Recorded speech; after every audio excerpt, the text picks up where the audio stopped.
Hola a todas, todes y todos y bienvenidos a un nuevo episodio de Cianuro para desayunar.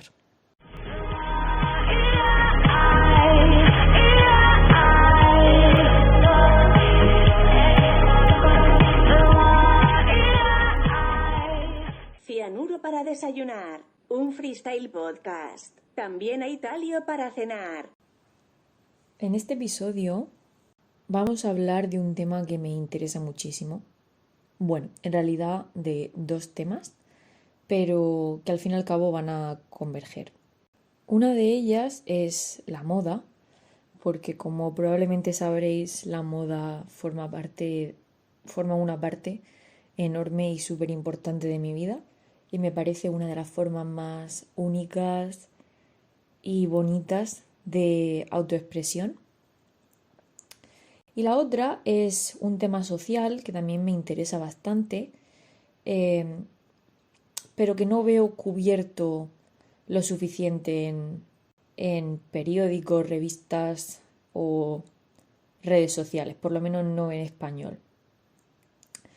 Este tema social es la gentrificación. Así que vamos a hablar de la gentrificación en el mundo de la moda. Poneos cómodos que empezamos. Bien, según la National Geographic Society, la gentrificación es el proceso en el que grupos de personas de clase alta o media alta y con educación superior empiezan a mudarse a barrios que han estado históricamente poblados por personas de clase obrera y muchas veces también racializadas, cambiando rápidamente la cultura en general de la comunidad y subiendo los precios de las viviendas, productos, etc. Como consecuencia de esto, los residentes que han vivido ahí desde hace mucho tiempo, es decir, las personas de clase obrera racializadas, se ven desplazadas hasta en algunos casos quedarse sin techo debido a que la zona gentrificada era la única a la que podían acceder económicamente y por razones de seguridad. Para explicarlo mejor con ejemplos, podemos poner a Madrid como ejemplo porque el precio de la vivienda en el barrio de Salamanca no es el mismo precio que el precio de la vivienda en el barrio, en Lavapiés, por supuesto. Entonces, gentrificación del barrio de Lavapiés sería si gente que se puede permitir vivir en el barrio de Salamanca empiezan a mudarse a Lavapiés porque el precio de la vivienda es muy, muy bajo para sus estándares, por supuesto. Como consecuencia de ello, por lo tanto, tanto los dueños de casas que alquilan como la propia industria inmobiliaria empieza a subir los precios porque les consta que hay gente que se puede permitir el alquiler que había en un principio y más. Y como quieren ganar más dinero, porque así va el capitalismo, empiezan a subir los precios y al final se acaban desplazando a la gente que históricamente ha vivido en dicho barrio. Además, se discute que la gentrificación puede tener efectos positivos en dicho barrio, como por ejemplo el aumento de la inversión en el sector servicios.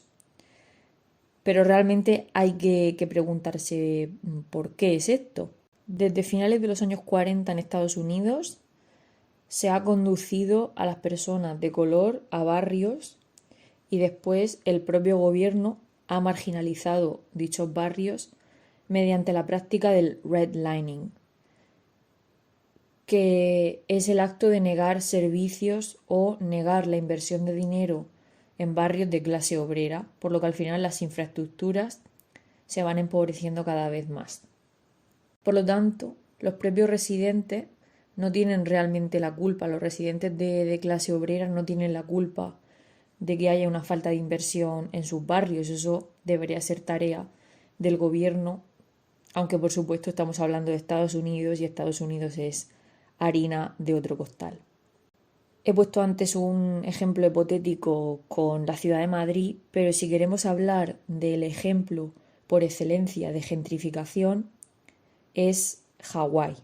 A raíz de la colonización de Hawái y también el resto de las islas polinesias, aunque nos centramos en Hawái porque es la que más duro y heavy lo tiene, se publicitó las islas hawaianas como destino paradisíaco para los estadounidenses desde el siglo XX, sobre todo durante los años 40, 50, 60. Y más personas adineradas y en general blancas se han ido a Hawái de vacaciones o directamente se han mudado allí, lo que ha hecho que los precios de la industria inmobiliaria allí se disparen y los isleños nativos, que en 1970 conformaban el 58% de la población y hoy en día son el 11% solamente de 1.400.000 habitantes en total que tiene la isla, se vean desplazados y tengan que elegir entre quedarse sin techo o mudarse a otra parte y dejar su tierra y su cultura. Y ver, además, y presenciar, además, la destrucción sistemática de su tierra, su cultura, y de ver, por ejemplo, cómo se construyen supermercados encima de cementerios. Pero bueno, eso es que es para otro día. Y lo podéis buscar, cómo se construyó un Target encima de un cementerio nativo hawaiano, que había existido durante siglos. Y como consecuencia de esto, a día de hoy, la inmensa mayoría de hawaianos nativos piden a gritos que no se visite Hawái ni siquiera para hacer turismo, porque el dinero, el argumento que suele decir la gente que sí que quiere ir a Hawái o que ya ha ido, es que le están dando dinero a la isla, ¿no? Pero realmente ese dinero solo está yendo a empresas privadas, normalmente blancas, y cuyos dueños viven en mainland de Estados Unidos, en el resto de estados que están en el continente americano. Si queréis más información al respecto, os aconsejo que visitéis la página de Instagram o de TikTok de la activista Mele Maikalani Makalapua, que es una nativa hawaiana que vive en California, pero que habla muchísimo de lo que está pasando en Hawái. Y bueno, ahora que sabemos de qué se trata la gentrificación, podemos extrapolar el término a otros muchos ámbitos de la vida, ya que esto no aplica única y exclusivamente a la vivienda, al precio de la vivienda. Otros casos de gentrificación de otros ámbitos sería, por ejemplo, de la comida. Como por ejemplo, cuando una comida o un ingrediente normalmente perteneciente a grupos de personas racializadas que viven en un país predominantemente blanco, se marginaliza debido a la textura o el olor. Luego, años más tarde, grupos de personas que pertenecen a la mayoría descubren ese ingrediente y lo popularizan, así que los precios suben. O por ejemplo, cuando las mujeres negras empezaron a quejarse por redes sociales de que las personas blancas habían descubierto, entre comillas, el aceite de coco y los precios del aceite de coco, que antes era súper barato y asequible, ahora estaban por las nubes y no se lo podían permitir, y es algo que ellas, la gente negra en general, necesita para cuidarse el pelo. Pero como podréis adivinar, no hemos venido aquí a hablar ni de comida, ni de vivienda, ni de pelo, hemos venido a hablar de moda. Además, lo vamos a explicar con ejemplos que han sucedido a lo largo de la historia para que os sea más fácil comprenderlo. Vamos a hablar de la gentrificación de los vaqueros, la gentrificación del estilo Greaser, la gentrificación de las botas Doc Martens y la gentrificación de la moda de segunda mano. En primer lugar, la gentrificación de los vaqueros. La tela denim era una tela muy popular entre trabajadores italianos ya en el siglo XVII. De hecho, la palabra vaquero, nosotros lo llamamos vaquero porque lo relacionamos con los vaqueros, los cowboys del lejano oeste, y esto tiene una explicación también, pero en inglés la palabra jean viene de Genoese, que significa genovés, es decir, originario de Génova, que es una ciudad en Italia. De ahí se popularizó como ropa de trabajo y fue cuando los cuadreros y gente que tenía que montar a caballo los llevaba.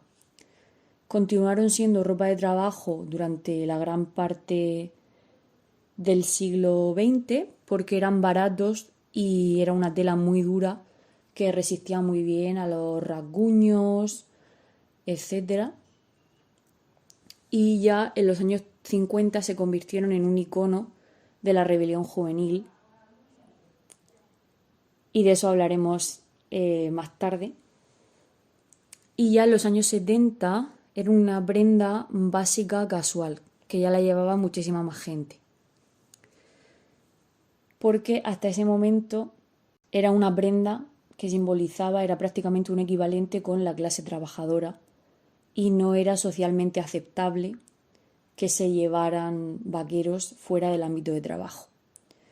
Hoy en día, de hecho, todo el mundo tiene y usa mínimo un par de pantalones vaqueros, o por lo menos los ha tenido en algún momento de su vida, y de hecho los usa para arreglarse, ¿no? Para estas situaciones donde te tienes que arreglar, pero no te tienes que arreglar tanto.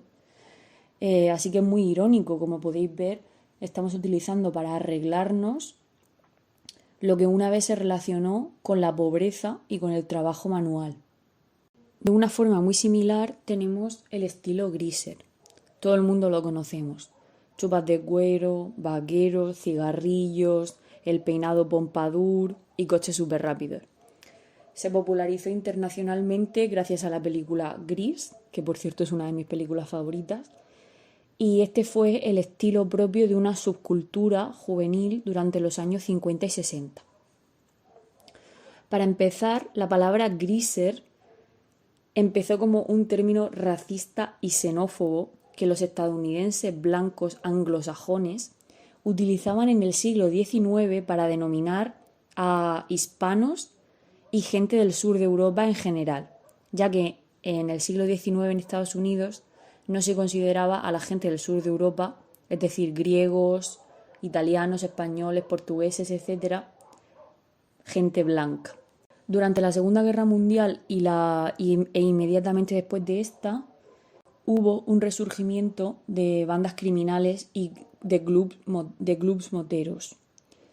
Normalmente estas bandas estaban conformadas por personas jóvenes de clase baja y muchas veces eran de ascendencia italiana o hispana, que vieron cómo no iban a poder estudiar a pesar de que la guerra ya había pasado, precisamente por falta de recursos económicos. Muchos de estos jóvenes trabajaban en talleres de coches y de motos, y la modificación ilegal de vehículos para carreras se vio muy expandida en los años 50. Si os acordáis de la película Gris, porque estoy segura de que prácticamente todos la habéis visto, os acordaréis de cómo iban vestidos el grupito de Nezuko. Y básicamente la estética Greaser consiste de la ropa de trabajo que llevaban antaño. Vaqueros, una camiseta blanca de tirantes que en aquellos tiempos era considerada una camiseta de ropa interior y que por lo tanto ir por la calle con eso solo era súper inapropiado, pero como podréis comprender, en los talleres de mecánicos hacía muchísimo calor y pues era normal que fueran con esa ropa más ligera o que incluso se la quitaran. También solían llevar una chupa de cuero, ya que muchos de ellos pertenecían a clubes moteros. Las Converse, ya que era un calzado que se había vuelto muy popular entre los jóvenes y era prácticamente el calzado prototípico de los adolescentes y de los jóvenes adultos. y el pelo corto engominado al estilo rockabilly, porque la cultura rockabilly de los 40 y los 50 fue básicamente la predecesora de la cultura, de la subcultura greaser. Este estilo se volvió algo popular de forma coetánea gracias a la película Rebelde sin causa, que está protagonizada por James Dean, quien de hecho murió en un accidente de tráfico durante una carrera. Pero los greasers seguían teniendo muy mala reputación, y esto era en parte debido a la violencia que muchos de ellos solían cometer porque estaban metidos en bandas criminales organizadas, y en parte también básicamente porque eran pobres y muchos de ellos no eran considerados blancos, y eso por supuesto espanta a la petite bourgeoisie estadounidense. Así que tu hija saliera con un chico greaser no estaba muy bien visto por los padres en aquella época. El musical y la película Gris han blanqueado esta subcultura, y el paso del tiempo también ha permitido que se empiece a ver con mejores ojos, y además esta imagen del chico malo, atormentado, que suele vestir con cuero y que normalmente es pobre, se ha posicionado como un súper cliché muy popular en la afición juvenil. Y de hecho, a día de hoy, la estética greaser se consideraría atractiva, incluso elegante tal vez, me atrevería a decir. Y siempre están las personas nacidas en el siglo equivocado que desearían que la moda popular fuera básicamente la subcultura greaser, pero que lo más probable es que ignoren con toda seguridad el trasfondo racial y de clase que tiene de forma innata. A continuación vamos a hablar de la gentrificación de las botas Doc Martens. Pero para empezar hay que hablar un poco de la historia de la propia marca. Klaus Mertens trabajaba como médico en el ejército nazi. Sé que mucha gente no lo sabe, pero es cierto. Y durante la Segunda Guerra Mundial sufrió una lesión en la pierna y se propuso diseñar una bota que fuera más cómoda para los soldados. Pero al final la guerra acabó, y cuando por fin diseñó un prototipo, pues este diseño no tuvo mucho éxito.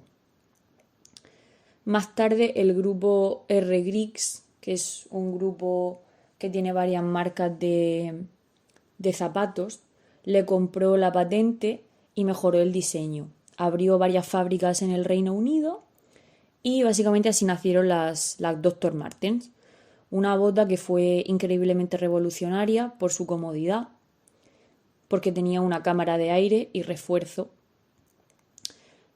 Precisamente por eso era muy cómoda y muy ergonómica, y estaba especialmente diseñada para las personas que tienen que pasar mucho tiempo de pie, es decir, los trabajadores en las fábricas.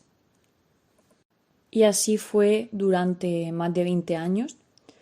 De hecho, en la década de los 70, la subcultura skinhead, o como se conoce aquí en España, los cabezas rapadas, se apropió básicamente de esta bota de forma no intencional, porque la cultura skinhead en sus orígenes estaba conformada por jóvenes británicos de clase baja que estaban descontentos con el sistema y pretendían cambiarlo, y las Dr. Martens era el zapato que normalmente utilizaban para ir a trabajar, tal y como ocurría con los vaqueros y las camisetas blancas de los greasers.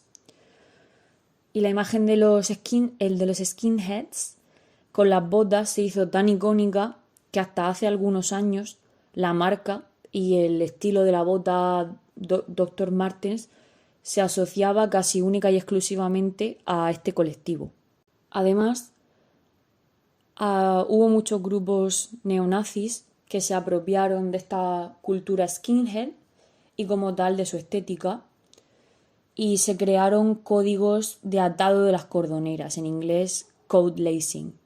Y esto me parece súper relevante que la gente lo sepa, porque a día de hoy siguen más o menos vigentes, Así que os voy a decir un poco los códigos más relevantes. Botas negras con cordones blancos significa que eres supremacista blanco o que simpatizas con el movimiento supremacista blanco.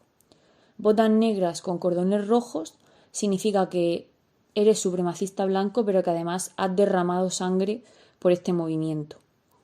Botas negras con cordones violetas significa que eres queer del colectivo LGTB o aliado de este colectivo. Botas negras con cordones amarillos significa que eres del movimiento antirracista. Y botas negras con cordones azules significa que odias a la policía o a los cuerpos de seguridad hasta el punto de que serías capaz de matar a un policía.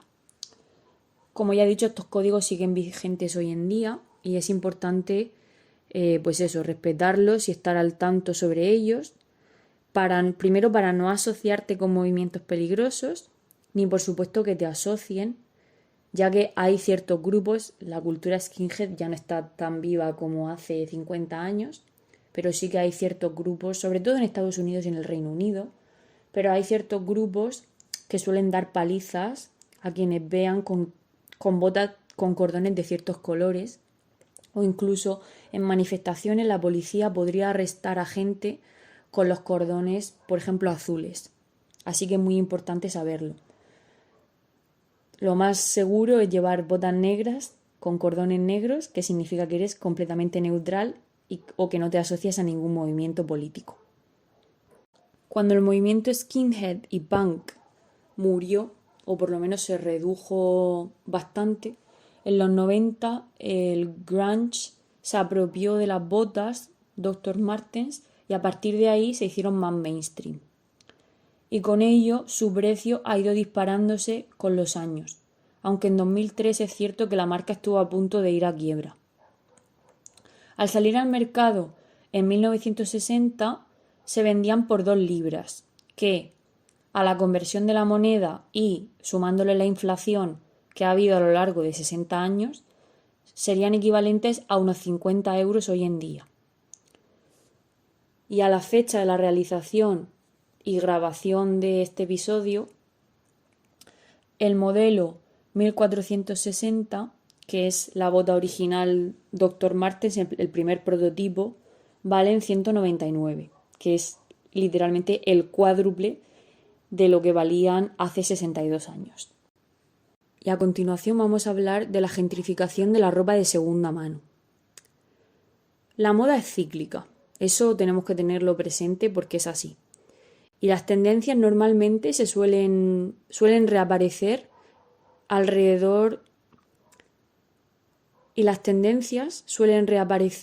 normalmente cada 20 años. Aunque ahora es cierto que se está acelerando todo debido al uso de ciertas redes sociales sobre las cuales tengo un episodio, el episodio 2 por si queréis oírlo. Pero eso, normalmente suelen reaparecer cada 20 años. De hecho, podemos verlo ahora, que ha vuelto la moda de la década de los 2000 en la década del 2020. Y por supuesto, y precisamente por eso, al volver las tendencias de la década de los 2000, ahora tenemos disponible mucha más ropa creada en esa época, porque la industria de la moda rápida, de la fast fashion, creció de forma exponencial desde finales de los 90. Antes de los 90, la manufacturación en masa de ropa no era el problema tan grande que es hoy. Y además, desde la década de 2010, es decir, la década que hemos dejado atrás hace 2 años, comprar en tiendas de segunda mano se ha ido poniendo cada vez más de moda entre el público general. Comprar en tiendas de segunda mano era algo que antes solo hacían las personas de color y de bajos recursos económicos, precisamente por eso, porque no tenían dinero. Pero además también había una razón más social, porque la gente de clase media o de clase alta no quería asociarse con ropa de segunda mano por las connotaciones que tenía, era muy prejuicioso. El caso es que de la noche a la mañana, esto solía ser así, solo solían comprar ropa de segunda mano la gente pobre, pero de la noche a la mañana, durante la década pasada, estudiantes universitarios y gente con más recursos económicos empezaron a frecuentar estas tiendas y ahora comprar de segunda mano no tiene que ver con tener pocos recursos económicos, sino con tener un estilo propio y saber ver el potencial de una prenda de vestir. Haciendo referencia a esto, pues hablo más de Estados Unidos, porque sí es cierto que allí tienen franquicias de tiendas de segunda mano como Goodwill o Salvation Army, y porque las tiendas como Zara, H&M y demás de fast fashion allí son generalmente más caras que aquí en España, a pesar de que aquí en España a mí tampoco me parecen tan baratas, pero allí en Estados Unidos los precios son bastante más elevados. Pero vaya que si sustituimos las tiendas de segunda mano por los mercadillos de ropa, en España tenemos el mismo resultado. De hecho, yo puedo atestiguar de esto de forma personal porque cuando era pequeña mi madre me compraba prácticamente toda la ropa en el mercado. Y de hecho conocía a otros niños que también hacían lo mismo. O que directamente otros familiares más mayores les pasaban la ropa que se les iba quedando pequeña y se las ponían pues mis compañeros o otros niños de mi edad porque sus familias directamente no podían comprar ropa nueva. Además, en mi caso, me daba mucha vergüenza decirle a mis compañeros de clase que mi ropa era del mercado.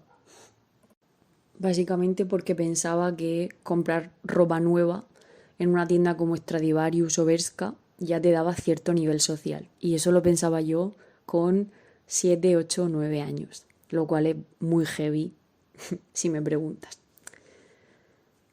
Y al final el resultado es que en Estados Unidos muchas tiendas de segunda mano han acabado subiendo los precios de sus prendas hasta tal punto que hay familias de bajo recurso que ya ni siquiera pueden permitirse comprar ropa ahí.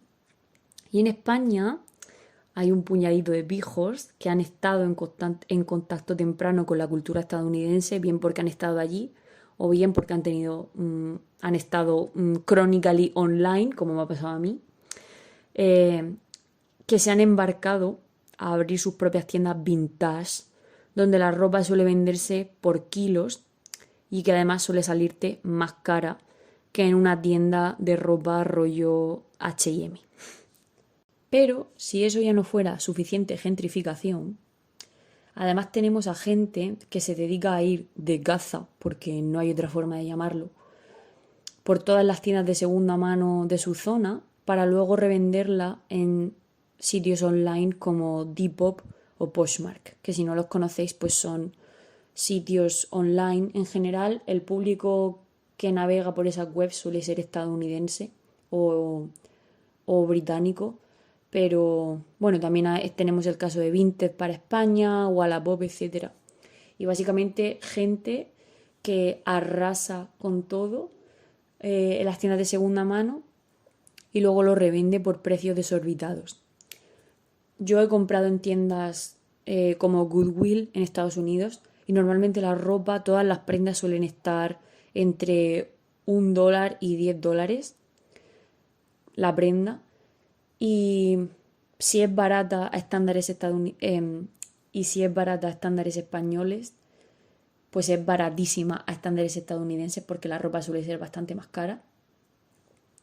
Por lo que, como podréis comprender, no es muy ético que una persona de clase media alta arrase con toda la ropa medio bonita y en buen estado de una tienda de segunda mano, porque, ojo, que la gente pobre también tiene derecho a tener estilo y querer vestir bien y lucir en buenas condiciones.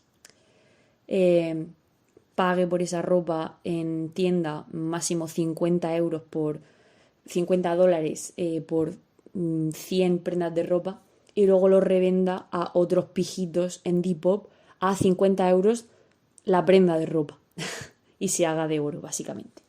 Todo ello mientras se pinta de que está salvando el planeta porque #BuyVintage cuando en realidad lo que están promoviendo es más consumismo, mientras dejan a cientos de personas sin recursos económicos, sin qué ponerse.